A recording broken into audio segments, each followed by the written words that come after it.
ಸಾರ್ವಜನಿಕರಲ್ಲಿ ವಿನಂತಿಸುವುದೇನೆಂದರೆ ಇವತ್ತಿನ ದಿವಸ ಮಾಜಿ ಉಪಮುಖ್ಯಮಂತ್ರಿಗಳಾದ ಸೌದಿ ಅವರ ಮನೆಗೆ ಹೋದಾಗ ಸೌದಿ ಅವರು ಹಾಗೂ ಅವರ ಚಿರಂಜೀವಿಯಾದ ಚಿದಾನಂದ ಸೌದಿ ಅವರು ನನ್ನ ಮೇಲೆ ಮಾತುಕತೆ ಏನೂ ಮಾತಾಡಲಾರದೆ ಸಿಕ್ಕಾಪಟ್ಟೆ ಹಲ್ಲೆ ಮಾಡಿ ನನ್ನ ತಲೆ ಹೊಡೆದು ನನ್ನನ್ನು ಕೊಲ್ಲುತ್ತನೋ ಅನ್ನುವ ಮಟ್ಟಿಗೆ ನನ್ನ ಮೇಲೆ ದಬ್ಬಾಳಿಕೆ ಮಾಡಿ ನನ್ನ ಕೊಲ್ಲುವ ಪ್ರಯತ್ನ ಮಾಡಿದ್ದಾರೆ. ದಯವಿಟ್ಟು ಸರ್ಕಾರ ಮತ್ತು ಸರ್ಕಾರ ಇದರ ಬಗ್ಗೆ ಗಮನ ಹರಿಸಿ ಅವರ ಮೇಲೆ ಶಿಸ್ತು ಕ್ರಮಗೊಳ್ಳಬೇಕು ಅಂತೇಳಿ ನಾನು ವಿನಂತಿಸುತ್ತೇನೆ. ಒಂದು ವೇಳೆ ಅವರು ಮೇಲೆ ನೀವು ಶಿಸ್ತು ಕ್ರಮ ಕೈಗೊಳ್ಳದಿದ್ದರೆ ನನ್ನ ಸಾವಿಗೆ ನೇರ ಹೊಣೆ ಲಕ್ಷ್ಮಣ್ ಸೌದಿ ಅವರು ಮತ್ತು ಚಿದಾನಂದ ಸೌದಿ ಅವರು ಅಂತ ಹೇಳಿ ನಾನು ಆತ್ಮಹತ್ಯೆ ಮಾಡಿಕೊಳ್ಳುತ್ತೇನೆ.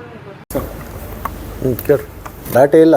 ಇಲ್ಲಿ ಅವು ಜಿಲ್ಲಾ ಮಧ್ಯವರ್ತಿ ಬ್ಯಾಂಕಿನ ಎಂಪ್ಲಾಯಿಗಳು ಅವರವ್ರ ವಿನಿಯನದಲ್ಲಿ ಅನ್ನೋ ಸ್ವಲ್ಪ ಸಮಸ್ಯೆಗಳಿದ್ದು ಅದನ್ನು ಇಲ್ಲಿ ಚರ್ಚೆ ಮಾಡಲಿಕ್ಕೆ ಅವರೇ ಬಂದರು. ನಮ್ಮ ಮಧ್ಯದಲ್ಲಿ ಕೆಲವೊಂದು ಭಿನ್ನಾಭಿಪ್ರಾಯಗಳು ಬರ್ತಾಯಿದ್ದಾವೆ. ವಿನಿಯನದಲ್ಲಿ ಅಧ್ಯಕ್ಷರು ನಮಗೆ ಹಣ ಕೊಡಬೇಕು ಅಂತ ಹೇಳಿ ಕೇಸಿಂದ ಒತ್ತಾಯ ಆಗ್ತಾ ಇರುತ್ತದೆ. ಈ ವಿಷಯ ನಮ್ಮ ಮಧ್ಯದಲ್ಲಿ ಚರ್ಚೆ ಮಾಡ್ತಕ್ಕಂಥದ್ದಲ್ಲ, ನೀವು ಹೊರಗಡೆ ನಿಂತ್ಕೊಂಡು ನಿಮ್ಮದು ನೀವು ಮಾಡ್ಕೋಬೇಕು ಅಂತಂದು ಇಷ್ಟು ಚರ್ಚೆ ಮಾಡಿದ್ರು ಅವರು.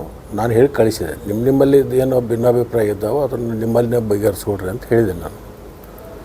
ಆಮೇಲೆ ಹೊರಗೆ ಅಲ್ಲಿ ಶ್ರೀಕಾಂತ್ ಆಲೂರು ಅಂತಕ್ಕಂಥ ಒಬ್ಬ ಹುಡುಗರು ನಮ್ಮ ಕಾರ್ಯಕರ್ತ, ಈ ವಿಷಯ ಇಲ್ಲಿ ಯಾಕೆ ತಂದಿರಿ, ಅದು ನಿಮ್ಮಲ್ಲೇ ಬಗೆಹರಿಸ್ಕೊಡ್ರಲ್ಲ, ಇದನ್ನು ಸಾಹೇಬ್ರ ಕಡೆ ಯಾಕೆ ತಂದಿರಿ ಅಂತ ಕೇಳಿದಾಗ ಅವಾಗ ಆವಾಜ್ ಶಬ್ದದಿಂದ ಬೈದರು. ಯಾರಿಗೂ ಶ್ರೀಕಾಂತ್ ಆಲೂರ್ಗೆ ಅವಾಗ ಜಾತಿ ನಿಂದನೆಯೂ ಮಾಡಿದರು.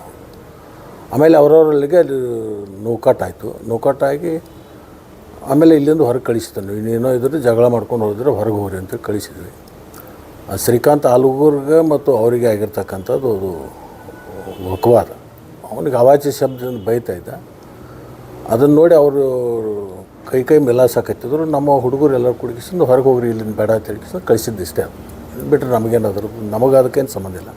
ಅವ್ರು ಯಾರಿಗಾರು ರಾಜಕೀಯ ಮುಖಂಡ್ರು ಅವ್ರಿಗೆ ಹೇಳಿ ಕಳಿಸಿರ್ಬೇಕು ಹಂಗೆ ಈ ಥರ ಮಾಡು ಅಂತೇಳಿ.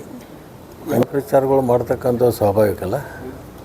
ಈಗ ಅರ್ಧ ಅವಧಿ ಆಗೈತೆ, ಮುಂದಿನ ಅರ್ಧ ಅವಧಿ ಒಳಗೆ ಇಂಥವೆಲ್ಲ ನಡೀತಿರ್ತಾವೆ. ಅದನ್ನೆಲ್ಲ ಹೊಡಿದು ಇಲ್ಲೇ ನಮ್ಮ ತಾಲೂಕದಾಗ ಆಗಿರ್ತಕ್ಕಂಥದ್ದು ಸ್ವಾಭಾವಿಕ. ಯಾರಾದರೂ ಅದ್ರದ್ದು ಹೂಡಿರಬೇಕು. ಅದ್ರದ್ದು ಮುಂದೆ ತನಿಖೆ ಆದಮೇಲೆ ಗೊತ್ತಾಗತ್ತೆ. ಅದು ತೆಗಿತೀವಿ ಅದನ್ನು ಏನಾದ್ರು ಅನ್ನೋದು.